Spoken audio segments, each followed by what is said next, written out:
Hello everyone, welcome back to Rolling Solo. My name is Adam Smith, and in this unboxing video, we're going to be checking out an expansion to Wildlands, and it's called The Ancients.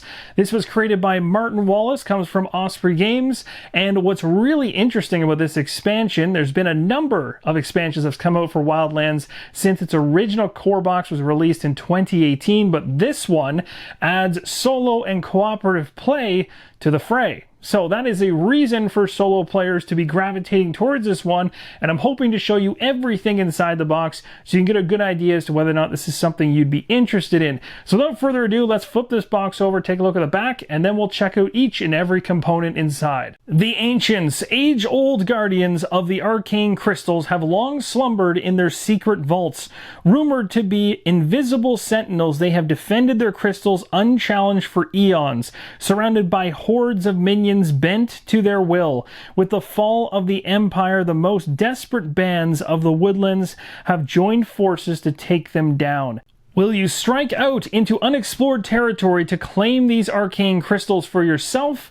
Will you work with others to defeat the foes arrayed against you and take your share of the treasures they guard? Or will you take control of the Ancients themselves, unleashing their brute strength and raw magical power on unsuspecting enemies?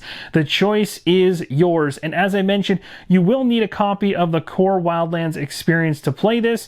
At 6 players, it also requires a copy of either the Unique Dead or the Adventuring Party to play, and those are 2 other expansions. But again, if you're playing solo, you won't have to worry about this one. As I mentioned, we've got solo and 2-player cooperative mode right here on the back of the box. You also get 2 new maps to add to your pile, and team mode for 4 to 6 players and a new faction.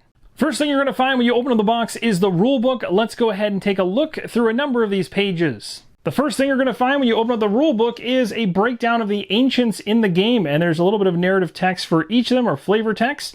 You got your title page here, and we'll move right in. You'll notice that about 4/5 the page, or 3/4 the page, is rules, and you got some blank space up top on both sides. This is going to carry out throughout the entire rulebook, unless there's some artwork.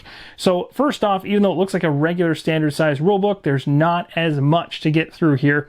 So you get your components in terms of what you need to double check to ensure you have everything inside the box.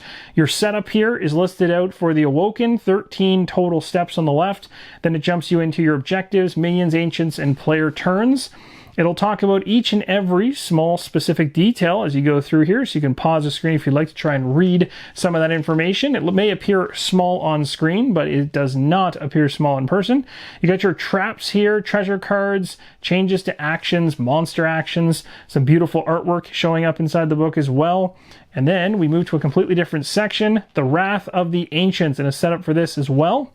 And lastly, I believe we run into the 5- and 6-player, 4-player kind of setups at the back here for War of the Crystals. And I'll give you a rough idea in terms of the 2 new maps, although we'll see these really up close in a few seconds. We got the 2 different layouts right here.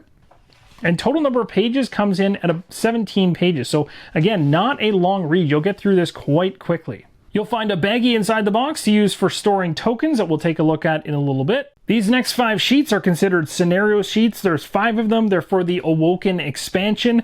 The A side of these is for the 2-player or cooperative side of the particular scenario, so elemental power in this case.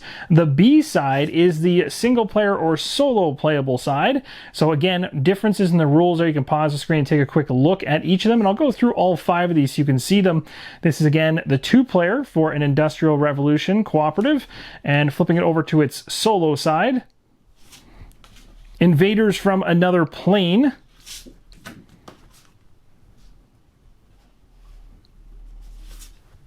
Rise of the Lizard Folk.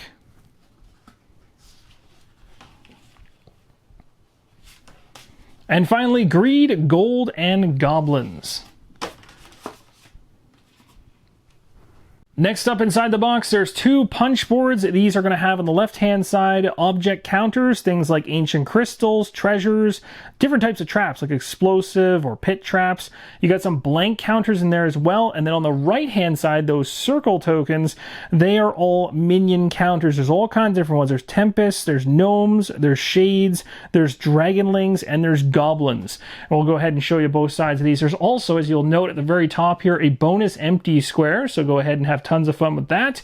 And an extra circle of card. Again, no idea if that has anything to do with the gameplay or if it's just to fill up space on this punch board. So there is the back side of that one, and here is the second one. You can see lots of wonderful treasure, lots of minions to go through. We'll flip this over. One of the things that I think is the coolest thing about Wildlands is the artwork on the game boards. They are really well done, and I'm just about to get to the spot to show you those. Moving right along to the double-sided game board, this side of the board is called the Lost Factory, and you can see that conveyor belts are going to play a big part on this side. And just because I wasn't able to fit the entirety of the game board in the last shot, you'll see there is a conveyor belt going off to the northwest at the very top of the board. On the opposite side, we have the Abyssal Lake, and I will go ahead and also show you the top of this map as it's cut out as well. And that's going to do it. That shows you the entirety of both sides of the game board. And here's what you'll see at the very bottom of the box. We have a number of different areas to store cards. We also have miniatures to take a look at and standees, as well as some of the crystals and shards inside the game. So without further ado, I'll go ahead and show you all these components up close.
And that, my friends, is going to wrap up this unboxing for Wildlands The Ancients. I hope this gives you a great in-depth look at all the components inside the box to help you make an informed decision on it. Thank you guys so much for watching, and as always, keep on rolling solo.